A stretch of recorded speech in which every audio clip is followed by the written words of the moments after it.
Yo, c'est Noémie et aujourd'hui on se retrouve pour la palle des cartes du mois de août. Alors ça me fait très bizarre de vous dire qu'on se retrouve pour la palle des cartes du mois d'août parce que normalement au mois d'août il y a l'équinoxe d'automne du Magical Redaton de G. Seulement cette année, G a décidé de décaler cet équinoxe au mois de septembre. Donc au mois de septembre il n'y aura pas de palle des cartes, on fera plutôt une pile à lire en fonction du Magical Redaton.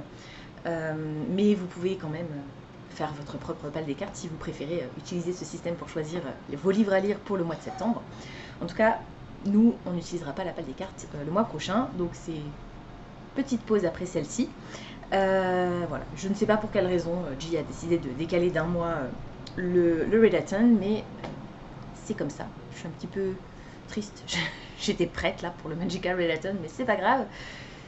C'est repoussé pour mieux sauter, comme on dit. Bref, donc, comme d'habitude, avant de parler de ma palle des cartes du mois d'août, on va faire un petit point sur ma palle des cartes du mois de juillet. Pour un livre audio, j'avais sorti A Curse of Blood and Wolves de Melissa McTernan, le tome 1 de la série Wolf Brothers, je l'ai lu. J'étais ensuite tombée sur une case Welcome to Hell, j'avais pioché une carte qui m'obligeait à... sélectionner aléatoirement une lettre qui correspondait à la première lettre du nom de l'auteur. On était tombé sur la lettre M et j'avais sorti L'Automne des Magiciens, le tome 3, La Passeuse d'Ombre d'Hélène P. Merel, je l'ai lu. Ensuite on était tombé sur une case Take a Chance qui m'avait demandé de lire Year of the Reaper de Makia Lucier, je l'ai lu. Pour un livre qui a été qualifié pour les Goodreads Choice Awards, j'avais sorti Swordcatcher, le tome 1 de Cassandra Clare, je l'ai lu. Et on était de nouveau tombé sur une case Take a Chance qui me proposait de lire Spells for Forgetting de Adrienne Young et je l'ai lu aussi. Mois de lecture plutôt réussi, palle des cartes complète, je suis contente, je retrouve un rythme qui me plaît parce que clairement le mois de juin c'était un gros échec. Alors après je vous dirai pas qu'en termes de qualité on est absolument au top niveau, mais disons que sans vous spoiler vraiment, sur les 5 titres que vous voyez là, il y en a 3 que j'ai vraiment beaucoup aimé et 2 qui m'ont un peu déçu, un peu voire beaucoup déçu, mais bon. Comme dit, ça c'est la vidéo de la semaine prochaine, donc vous n'aurez plus longtemps à attendre pour découvrir mon avis sur ces lectures. On est parti du coup sans plus tarder pour la palle des cartes du mois d'août, édition un petit peu spéciale, parce que comme on est arrivé à plus de la moitié de l'année, je me suis dit que ce serait bien que je commence à prioriser certaines lectures. Vous allez comprendre ce que je veux dire tout de suite. La dernière fois on s'était arrêté sur cette case Take a Chance, donc on va repartir de cette case et on est parti tout de suite avec le premier roll. 8, 1, 2, 3, 4, 5, 6, 7, 8. Graphique. Pour une lecture graphique, j'ai choisi de sortir un livre qui a précédemment fait partie d'une palle des cartes cette année et que je n'ai pas eu le temps de lire. Et là, vous vous dites, c'est un graphique que j'ai pas eu le temps de lire. En général, les graphiques sont plutôt courts. Ce n'est pas le cas de celui-ci. C'est une édition particulière. Du coup, j'ai sorti de ma pile à lire Harry Potter et l'Ordre du Phénix, illustré par Gene Kay et Neil Packer aux éditions Gallimard. Donc, c'est l'édition illustrée du tome 5 de la série. C'est donc une lecture que je considère comme étant une lecture graphique. Et j'avais pas eu le temps de le lire. Donc j'ai pas eu le temps de le lire parce que comme il est complètement illustré, j'ai envie d'avoir le livre sous les yeux en même temps que je l'écoute, parce que je pense que je peux trouver facilement la version audio, ce qui me permettrait d'aller un petit peu plus vite dans ma lecture. Mais bon, c'est quand même un sacré pavé. Je vous rappelle que le tome 5 c'est le plus gros de toute la série. Donc il me semble, oui, je crois que c'est ça. Ou peut-être le tome 6, mais il me semble que c'est le tome 5. Je vais pas vous faire le récap de Harry Potter, je vais pas vous faire l'affront de vous dire de quoi parle l'histoire.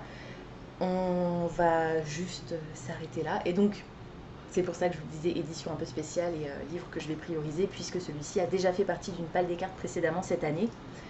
Donc je voudrais essayer à la fin de l'année d'avoir réussi à lire tous les livres que j'ai mis dans les palles des cartes.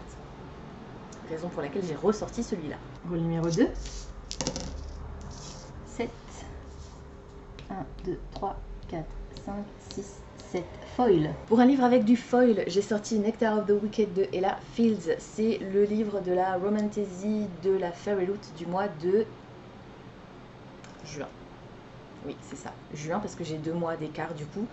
J'aurais bien voulu aussi caser celui du mois de juillet dans cette palle des cartes, voire peut-être même celui du mois d'août, pour être à peu près à jour de manière officielle. Mais le seul critère où j'aurais pu les caser, en vrai, je pouvais pas. Je vous expliquerai pourquoi quand on en sera arrivé là. Donc il a du foil sur la couverture. Et je me souviens plus du tout de quoi ça parle. Je l'ai reçu il y a pas longtemps. Ah oui. Ah oui, on est sur une histoire de Fae. Et elle cherche. C'est une enfant changelin. Et elle cherche à découvrir la vérité sur sa famille. Ça se passe en hiver. Et donc on a un seigneur Fae, de la cour de l'hiver vraisemblablement, qui lui propose de l'aider à découvrir son passé à condition qu'elle l'épouse. En gros, c'est à peu près ça l'histoire, donc il est très très beau et il y a du foil sur la couverture. C'est le livre de la romantaisie du mois de juin, donc j'essaye de rester à jour si je peux. Pour l'instant, je réussis à tenir le rythme. J'espère juste que celui-ci me plaira un peu plus que les 2 précédents. Rôle numéro 3. 6. 1, 2, 3, 4, 5, 6. 1, 3, 5, 7, 9. Le seul critère où j'aurais éventuellement pu caser les livres de la romantaisie de juillet et d'août, c'était là, pour le nombre de pages impair, parce que pour les 2 derniers, c'était pas possible.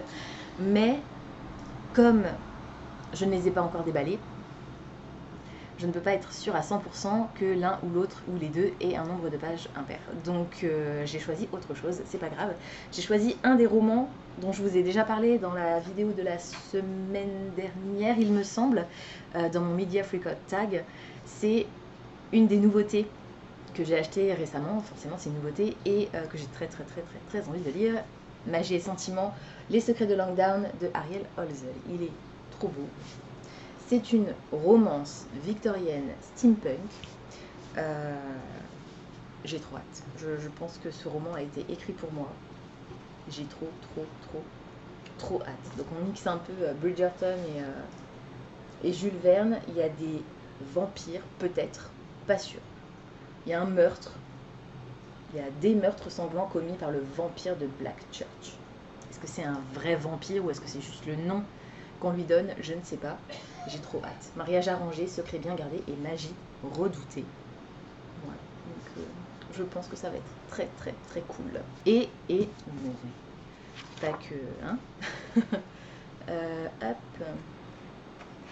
Donc je ne compte pas les remerciements ou les éventuelles notes de l'auteur. De toute façon, il n'y en a pas.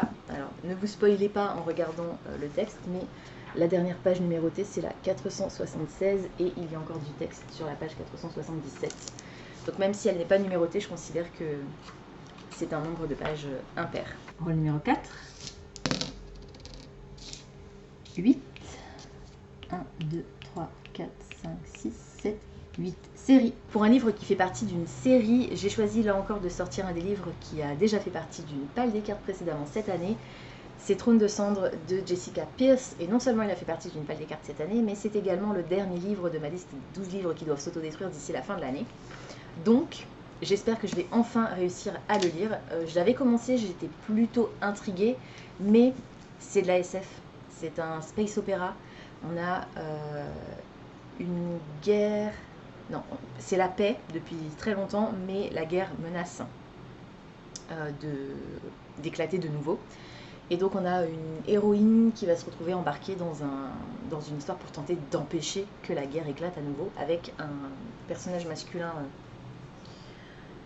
qui est en visite officielle à bord de l'Atlas pour célébrer le centenaire de la couronne. Donc l'Atlas, c'est le vaisseau spatial sur lequel va avoir lieu toute cette aventure. Une station spatiale en danger, un trône menacé, bienvenue à bord de l'Atlas. Voilà.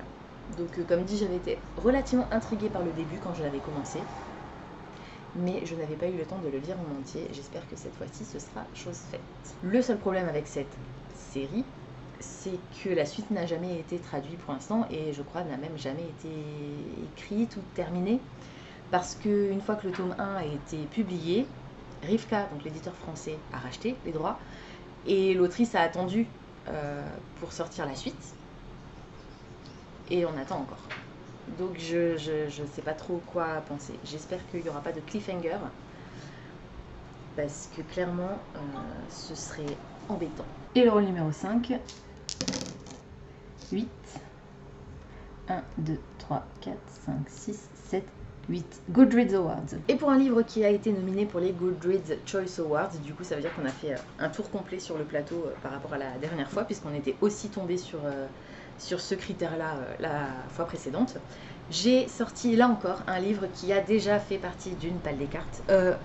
Ah non, je crois pas qu'il a fait partie d'une palle des cartes, mais c'est un livre que j'ai commencé en mai pour les Imaginales et que je n'ai pas eu le temps de terminer. Donc je pense que je vais le reprendre à peu près là où je m'étais arrêtée. C'est Magie d'encre de Emma Torse.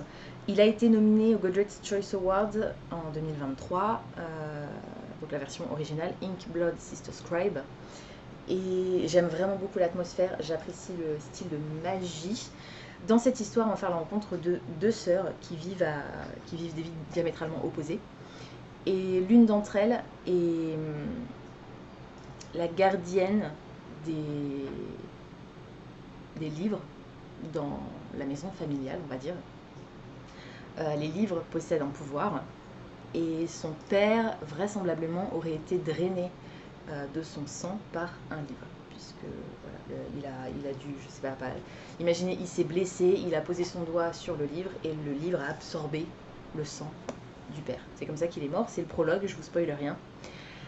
Et du coup, donc une des sœurs protège les livres pour pas qu'ils soient atteints par des gens avec des mauvaises intentions. Et l'autre a décidé de complètement fuir cette situation parce qu'elle n'a pas de lien particulier avec la magie, alors que sa sœur, elle sent la magie. Et on a aussi leur mère qui s'est éloignée, pareil, parce que le père, vraisemblablement, s'occupait plus de ses livres que d'elle. Donc elle a décidé de s'enfuir également. Donc elle fait plus trop partie du décor, la mère, mais elle est quand même là. Et là, on a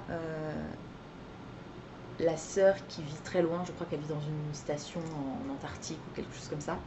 Elle est scientifique ou mécanicienne, je sais plus. Elle sent que quelqu'un... Enfin, elle comprend que quelqu'un utilise la magie dans la station et cette personne qui utilise la magie lui dit qu'elle doit rentrer chez elle parce qu'il y a quelque chose qui se prépare. C'est pas très clair mon résumé. Certains livres écrits à l'encre de sang renferment une magie ancestrale. Rares sont ceux qui connaissent leur existence, plus rares encore ceux qui les protègent et sont prêts à en payer le prix. La famille Colatay, propriétaire d'une collection de ces livres aussi puissants que redoutables, a été divisée par ce secret. Tandis que Johanna a dédié sa vie à la conservation de cette bibliothèque enchaînée à la maison familiale, sa demi-sœur Esther fuit depuis 10 ans une hypothétique menace. Et lorsque leur père meurt soudain, un livre inconnu à la main, il devient évident qu'il ne leur a pas tout dit. Contraintes d'affronter le danger pour protéger leur héritage familial, les deux sœurs s'apprêtent à découvrir des secrets propres à bouleverser leur vision du monde et de la magie. Voilà. C'est plus clair peut-être comme ça. En tout cas, j'aime vraiment beaucoup le style de l'autrice. La traduction est très bonne et j'apprécie l'atmosphère. Donc les chapitres sont relativement courts, ça va. Je suis à 127 pages, chapitre 6. C'est pas si pire. Donc je pense, comme dit, que je vais le reprendre à partir de ce moment-là. Et j'espère que cette fois-ci, je vais réussir à le finir parce que c'est pas le seul dans la pile à lire qui est entamé et jamais terminé. Donc j'espère qu'au moins celui-ci, j'arriverai à le terminer. Et voilà, du coup, les livres de ma palle des cartes pour le mois d'août. Ce qui n'était pas prévu, mais comme on dit, on s'adapte. Donc, je sais pas, je suis un petit peu inquiète. Je sais pas pourquoi, parce que Ariel Holzel, je sais que je vais l'adorer. Harry Potter, c'est une relecture, donc je pense que ça devrait pas poser de soucis. Magie d'encre, je l'aime plutôt bien, pour l'instant. C'est les deux là qui me font un peu peur. On verra. Mais celui-là, il me fait juste peur parce que j'ai été déçue par les deux précédents livres de la Romantasy de la Fairy Loot. Parce que sinon, clairement, l'histoire m'intrigue énormément. On verra. Voilà, c'est tout pour aujourd'hui. J'espère que cette vidéo vous aura plu. Comme d'habitude, n'hésitez pas à me dire dans les commentaires si certains des titres que je vous ai présentés aujourd'hui vous intéressent, si vous les avez déjà lus et surtout ce que vous en avez pensé. N'hésitez pas également à me dire quelles sont les lectures que vous avez prévues pour le mois d'août. Est-ce que vous partez en vacances peut-être? Je ne vous ai pas demandé si vous partiez en vacances au mois de juillet, mais est-ce que vous partez en vacances au mois d'août? Et si oui, où est-ce que vous partez? sans forcément rentrer dans les détails, mais vous partez en France, à l'étranger. Je suis curieuse. Pensez à vous abonner à la chaîne, à liker et à partager cette vidéo, ça me fera toujours plaisir. Pensez également à activer la petite cloche des notifications qui vous permettra de savoir quand je poste du nouveau contenu. En attendant de vous retrouver, je vous souhaite d'excellentes lectures et je vous dis à très bientôt dans une prochaine vidéo. Ciao!